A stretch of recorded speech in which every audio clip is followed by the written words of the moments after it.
Hello everyone, welcome back to my channel. How are you all? Hope you all are very fine. So without any further delay, let's start the video and let me first introduce with the topic. And the topic is my 1 year journey of Akash Institute, my experience, Akash Institute review, everything and honest review I am going to share with you. I'm very much excited. So if you people first time watching my video, then please ভিডিওটা শেষ পর্যন্ত দেখো। I think তোমাদের উপকার হবে। আর যারা আমার চ্যানেলের পুরনো সাবস্ক্রাইবার, পুরনো ভিউয়ার্স, তাদেরকে বলবো যে সেশনটা লাইক করতে ভুলো না, শেয়ার করতে ভুলো না, আর সাবস্ক্রাইব করতে তো নয়, আর press the bell icon to get all the notifications from my channel. আচ্ছা, আজকের ভিডিওতে আমি একদম বেসিক থেকে, একদম স্টার্টিং থেকে, মানে অ্যাডমিশন প্রসেস, স্কলারশিপ টেস্ট দেওয়াটা কেমন হয়, দিতে হয় কি হয় না, তার আগে বলে রাখি যে আমি কিন্তু RM ব্যাচের কথা বলছি। হ্যাঁ, যদিও বাকিটা মানে 11-12 ব্যাচটা আমার কিছুটা হলেও জানা আছে, তো আমার যতটা জানা আছে যা কিছু আমি সবই আজকে শেয়ার করব। অনেকের অনেক কোয়েশ্চেন থাকে যে ব্রাঞ্চ কি চেঞ্জ করা যায় যায় না, স্কলারশিপ টেস্টের উপর কতটা আমরা ডিসকাউন্ট পেতে পারি, ফিজে ফিজ স্ট্রাকচার কেমন হয়, টিচার, স্টাফ, অ্যাকোমোডেশন, সবকিছু আমরা এই ভিডিওতে ডিসকাস করব। তো ভিডিওটা একটু হয়তো লং হবে, বা যদি খুব লং হয়ে যায় আমি পার্ট 1 পার্ট 2 তে ডিভাইড করে দেবো। সো এনিওয়ে, এই সব কিছু কথা মাথায় রেখে তো চলো প্রথমে স্টার্ট করি। তাহলে চলো একদম অ্যাডমিশন প্রসেস থেকে ডিসকাস করি। আমি সেন্ট্রাল কলকাতা ব্রাঞ্চে অ্যাডমিশন নিয়েছিলাম। এবার অ্যাডমিশন নেওয়ার আগে ওখানের ম্যানেজমেন্টে যারা থাকেন, কাউন্সেলিং বা মার্কেটিং ডিপার্টমেন্টে যারা থাকেন, ওনাদের একজনের সাথে ফোনে কথা হয়। তো উনি বলেছিলেন যে আকাশে একটা স্কলারশিপ টেস্ট হয়। আকাশে স্কলারশিপ টেস্টটা 2 বার দেওয়া যায় বছরে।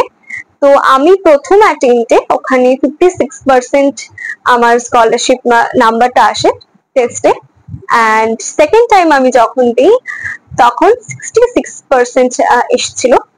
তো সেই বেসিসে আমার স্কলারশিপ পাওয়া উচিত ছিল। এবার স্কলারশিপ টেস্ট দেওয়ার নেক্সট দিন আমার বাবা, মা এবং আমার বাবার খুব ক্লোজ একজন ফ্রেন্ড, ওই কাকু, 3 জনে হচ্ছে সেন্ট্রাল কলকাতার ব্রাঞ্চে চলে যান। এবার ওখানে গিয়ে ওনাদেরকে জানানো হয় যে 66% আমার ডিসকাউন্ট। ওখানে যাওয়ার আগে ওই যে ম্যানেজমেন্টের যার সাথে কথা হয়েছিল, উনি বলেন যে 10th এর মার্কশিট পাঠাতে। 10th এর মার্কশিটের বেসিসে, যেহেতু আমি মার্চে অ্যাডমিশন নিয়েছিলাম, মার্চে তখনও আমার HS রেজাল্ট বেরোয়নি, তাই তখন মাধ্যমিকের রেজাল্টটাকে প্রায়োরিটি দেওয়া হবে। তো ওই বেসিসে উনি আমার সায়েন্স গ্রুপ যে নাম্বারটা, মানে পিসিবি বলতে তখন তো ফিজিক্স কেমিস্ট্রি আলাদা করে ছিল না, আমার যেহেতু ওয়েস্ট বেঙ্গল বোর্ড, তাই সায়েন্স, মানে sorry, life science, physical science, এই দুটোর নাম্বার ওনারা নেন এবং ওই নাম্বারের বেসিসে আমাকে বলেন যে আমার কতটা স্কলারশিপ হবে। ওই দিনই মোটামুটি উনি ফিজ স্ট্রাকচার সবকিছু ফোনে হোয়াটসঅ্যাপ করে পাঠিয়ে দিয়েছিলেন। এরপর যখন ওই ব্রাঞ্চে আমার বাবা, মা এবং ওই কাকু যান, তখন ওখানে গিয়ে একটা জিনিস জানতে পারে, সেটা হচ্ছে স্কলারশিপ টেস্টটা আসলে বেকার ছিল। কেন কি, ওখানে আরো যারা ভর্তি হতে চায়, মানে প্রচুর স্টুডেন্ট তো ভর্তি হতে চায়। তো ওখানে গিয়ে আমার বাবা, মা এবং কাকু জানতে পারে যে স্কলারশিপ না টেস্ট দিয়েও অনেকে স্কলারশিপ, মানে যে ডিসকাউন্টটা হয় ওটা পেয়ে যাচ্ছে। তাই আমার ওই স্কলারশিপ টেস্টের আদতেই কোনো ভ্যালু ছিল না। আমি প্রায় 50,000 মতন ডিসকাউন্ট পাই। সবার ক্ষেত্রে ডিসকাউন্টটা সেম হয় না। আমার ফিজটা মোটামুটি ছিল 2023 বেসিসে, ওটা কিন্তু প্রত্যেক ইয়ার ইনক্রিজ করে, সবার সেম হবে এটা না, আবার লোকেশন বেসিসেও হয়তো চেঞ্জ হয়। আমার ছিল কাছাকাছি 1,86,000 মতন, আমার আসে 1,26,000 এর মতন। ওখানে আপনার যতটা আমার হবে অ্যামাউন্টটা ডিসকাউন্টের পর, ওই অ্যামাউন্টটা আমার যে কোনো অ্যাকাউন্টে রেখে দিতে হবে। এবার ওই অ্যাকাউন্টে ওই সাফিসিয়েন্ট পরিমাণটা কিন্তু প্রথম থেকেই থাকতে হবে, দিয়ে ওই অ্যাকাউন্ট নাম্বারটা আমাকে ওখানে সাবমিট করে দিয়ে আসতে হবে। কারণ 3টে ফেজে ওই টাকাটা কেটে যায় 1 বছর ধরে অ্যাকাউন্ট থেকে অটোমেটিক্যালি। ওটা শুধু নোটিফিকেশন আসে মাত্র আমাদের ফোনে SMS এ।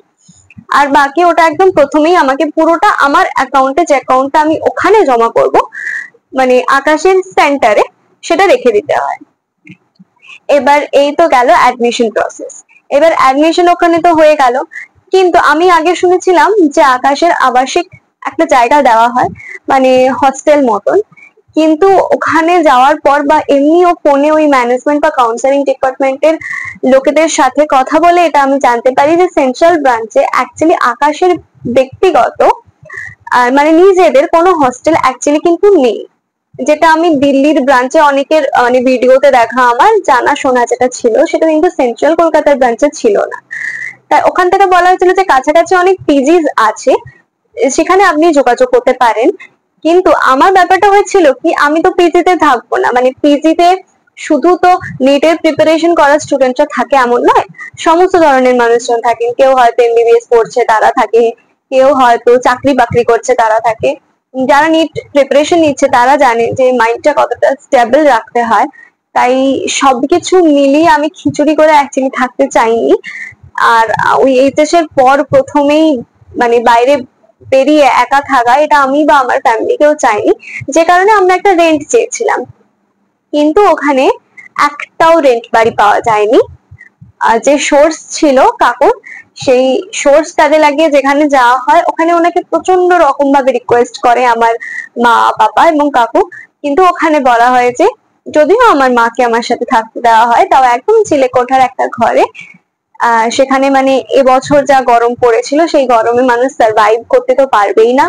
আবার পুজো ছুটির সময় 1 মাস যার বাড়ি, যিনি মেসটা চালান তিনি থাকেন না, তাই ওই 1 মাস আমাকে অন্য পিজিতে অন্য মেসে গিয়ে শিফট করে যেতে হবে। আবার 1 মাস পর উনি যখন বাড়ি আসবেন তখন আমি আবার গিয়ে ওনার মেসে উঠতে পারবো, যেটা পসিবল ছিল না। আর 5 তলার উপরে উনি চিলেকোঠায় আমাকে যে রুমটা দিয়েছিলেন ওখানে কোনো জলের ব্যবস্থা ছিল না। জল নিতে গেলে আমাকে 5 তলার থেকে নিচে উপরে আসতে হবে।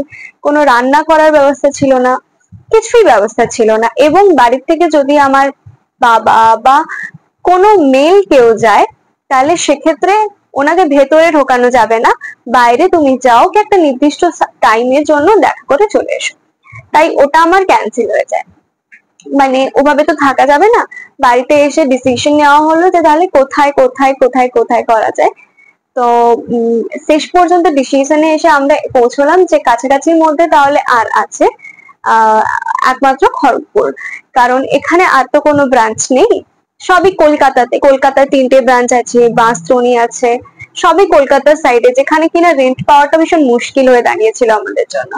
যে কারণে আমরা খড়গপুর ব্রাঞ্চে আসবো এই ডিসিশনটা নিই। কেন কি মফস্বল এরিয়া, আমি যেখান থেকে বিলং করি হলদিয়া, এটা টাউন এরিয়ায়, কিন্তু কলকাতার মতো তো সারাদিন ছুটন্ত শহর তো, এত ব্যস্ত শহর আমাদের হলদিয়া নয়।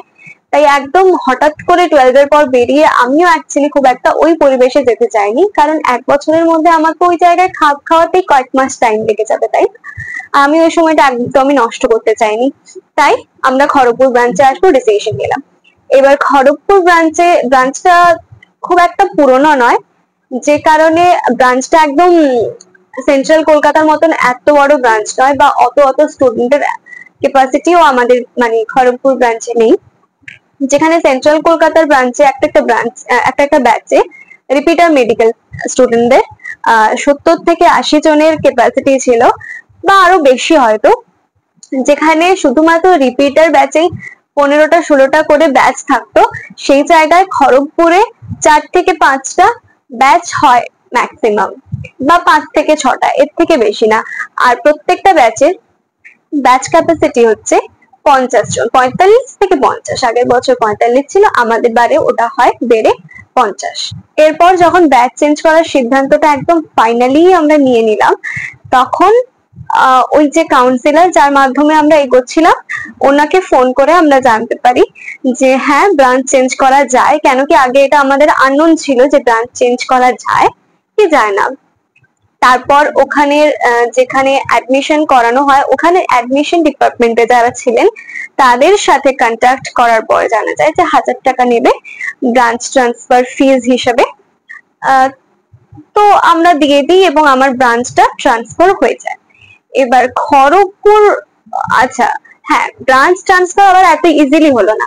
হলো কিভাবে, খড়গপুর ব্রাঞ্চে আমার বাবা একদিন গিয়ে দেখা করতে ওখানে তো ভীষণ রাগারাগি করে এবং ওখান থেকে বলা হয় যে প্রথমে না জেনেই কেন আপনারা কলকাতা ব্রাঞ্চে চলে যান, এখানে কেন আসেন না, এভাবে ব্রাঞ্চ চেঞ্জ করতে বললে হয় নাকি।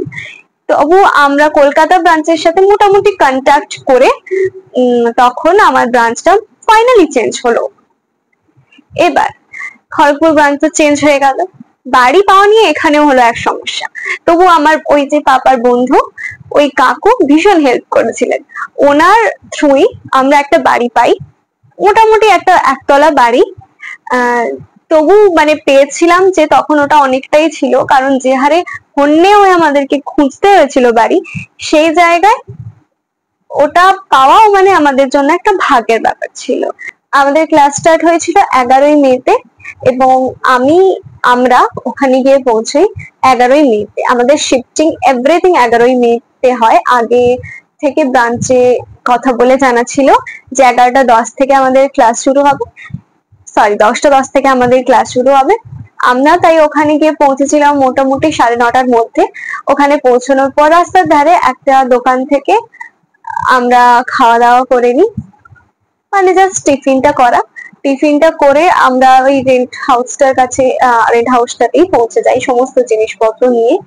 তারপর সবাই যখন জিনিসপত্র খালি করলো, আমাকে তখন আকাশ পৌঁছে যেতে হয়েছিল। আকাশ থেকে আমার রেন্ট হাউসটার ওয়াকিং ডিস্টেন্স ছিল অ্যারাউন্ড 12 to 15 মিনিটস, মানে 1 কিলোমিটার কাছাকাছি অ্যারাউন্ড হবে, প্লাস মাইনাস একটু এত হতে পারে বা এরকম ছিল। এবার ভর্তি তো হয়ে গেলাম, প্রথম দিন ক্লাসে গেলাম। ক্লাসে গিয়ে আমরা প্রথম যখন যাই তখন আমাদেরকে কি কি দেওয়া হয়েছিল শোনো। আমাদেরকে দেওয়া হয়েছিল আকাশের টি শার্ট, কিন্তু এখানেও আবার একটা ব্যাপার আছে, সেটা হচ্ছে আমার যে সাইজ, আমি সেই সাইজের টি শার্ট পাইনি, কেন কি ওটা আনঅ্যাভেলেবল হয়ে গেছিল। যদিও আমাদের ব্যাচটাই কিন্তু প্রথম ব্যাচ ছিল, মানে আমাদের যে ব্যাচ ছিল KR A B C D E, আমাদের রিপিটার মেডিকেলস এই 5টা ব্যাচে খড়গপুর ব্রাঞ্চে ছিল 2023-24 ব্যাচে। আমাদের ব্যাচটা প্রথম, মানে আমি কেআর এ ব্যাচে। আমি যখন পৌঁছই, আমি 10টার সময় পৌঁছে গেছি। 10টার সময় পৌঁছে আমি দেখলাম যে গোটা ক্লাস ভর্তি, আমার জন্য জায়গা ছিল শুধু ফার্স্ট বেঞ্চে, কারণ সব ভর্তি, পুরো ক্লাস ভর্তি। আমার মানে আমি দেখে আকাশে ঢুকে প্রথমবার ভীষণ ভীষণ নার্ভাস ফিল হচ্ছিল, কারণ 11-12 পর্যন্ত, মানে 12 পর্যন্ত আমি একরকম পরিবেশে পড়াশোনা করেছি, বড় হয়ে এসেছি। সেই জায়গা থেকে একদম নতুন শহর, নতুন জায়গা। প্রথমে গিয়ে আমি ভীষণ শান্ত চুপচাপ হয়ে বসেছিলাম। পাশাপাশি দুজনের সাথে আলাপ হলো, দুজনের সাথে কথা বলে জানতে পারলাম যে ওরা লোকাল মানে একটু দূর থেকেই আসতো, কিন্তু ওই এরিয়াতে। আমি একাই অত দূর থেকে, মানে হলদিয়া থেকে খড়গপুরে গেছি। যাই হোক, টি শার্ট পেলাম না, ব্যাগ পেলাম আর অ্যাকসেপ্ট মডিউল পেলাম, মানে ভলিউম 1 এর মডিউল গুলো পেলাম 4টে সাবজেক্টের। প্রথম আমাদের বটনি ক্লাস হলো, বটনি স্যার এলেন এবং একদমই হিন্দি অ্যান্ড ইংলিশে বলে গেলেন, মোস্টলি ইংলিশ, বাকিটা হিন্দি। আমি ভীষণ নার্ভাস হয়ে গেছিলাম, তার কারণ আমার ফার্স্ট টাইম এরকম হিন্দিতে কোনো লেকচার শোনা। এর আগে সত্যি বলতে কি আমি অনলাইনেও খুব একটা ক্লাস করিনি, মানে সবার কাছ থেকে জানতে পারলাম যে সবারই মোটামুটি কোথাও না কোথাও অনলাইন ছিল 11-12-এ। আমার লাস্ট 3 মাস বোধহয় লাক্স ব্যাচটাতে এনরোল করা ছিল, কিন্তু আমি একটাও ক্লাস করিনি। একটু একটু হয়তো টুকরো টুকরো ছিল, কারণ আমি বোর্ডসটাই ম্যানেজ করতে পারছিলাম না, আর নিটের জন্য কি পড়বো, তাই করা হয়নি। আমার এনসিইআরটি ও ব্ল্যাঙ্ক ছিল, সেই জায়গা থেকে আমি একদম নীল হয়ে ওই ফার্স্ট বেঞ্চে বসেছিলাম। স্যার টুকটাক কোয়েশ্চেন করলেন, যেটা পড়ালেন সেটার বেসিসে সেল চ্যাপ্টারটা শুরু করলেন। এবার আমার এখনো মনে আছে, স্যার এই সেল চ্যাপ্টারটা পড়াতে শুরু করার সময় প্রথম কোয়েশ্চেন করেছিলেন যে এই যে ডেড সেল কে আবিষ্কার করেন।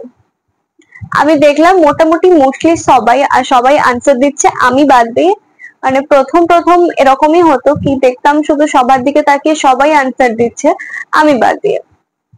এবার কি হলো, কারণ কারণ প্রথমটা হচ্ছে একদম নতুন জায়গায় আমি ফার্স্ট টাইম বাড়ির বাইরে বেরিয়েছি। এর আগে আমার একদম নার্সারি থেকে 12 পর্যন্ত আমার বাড়ির কাছাকাছি, মানে আমাকে 2 পা হেঁটে গেলেই আমার স্কুল। সেই জায়গা থেকে এতটা দূরে এসে মানে বাড়ির জন্য ভীষণ ভীষণ ভীষণ মন খারাপ করছিল, আমার যেতেই ইচ্ছে হচ্ছিল না। যাই হোক, পড়াশোনার জন্য বাইরে তো যেতেই হয়। এবার এরম করে করে কাটতে লাগলো। স্যার যখন জিজ্ঞেস করলেন যে সবার নাম, সবার স্কুলের নাম, তখন অ্যাটলিস্ট এটা জানতে পেরে মনে ভীষণ সাহস হচ্ছিল যে সবাই ওয়েস্ট বেঙ্গল বোর্ড থেকে বিলং করে, মোস্টলি। শুধু 2 জন ছাড়া, আমাদের ব্যাচের 2 জন ছাড়া সবাই ওয়েস্ট বেঙ্গল বোর্ড থেকে বিলং করে। এটা দেখে স্যাররাও খুব অবাক হয়েছিলেন, কারণ প্রত্যেকটা স্যার এসে ওইটাই প্রথম জিজ্ঞেস করেছিলেন যে সবাই কে কে লোকাল আছে, কে কে দূর থেকে এসছে। এই এই হলো আমার প্রথম দিনের ক্লাস। মানে প্রথম দিন আমার বটনি হয়েছিল, বটনির পর কেমিস্ট্রি হয়েছিল, কেমিস্ট্রির পর মানে ফিজিক্স হয়েছিল হচ্ছে টিফিন ব্রেকের পর। আমাদের ক্লাসের সিস্টেমটা কেমন ছিল, আমি হচ্ছে রেগুলার স্টুডেন্ট, মানে RM ব্যাচ। আমাদের আমাদের সপ্তাহে 4 দিন ক্লাস হতো, Sunday, Saturday and Wednesday off থাকতো। বাকি 4 দিন মানে Monday to Wednesday, Thursday, Friday আমাদের ক্লাস হতো।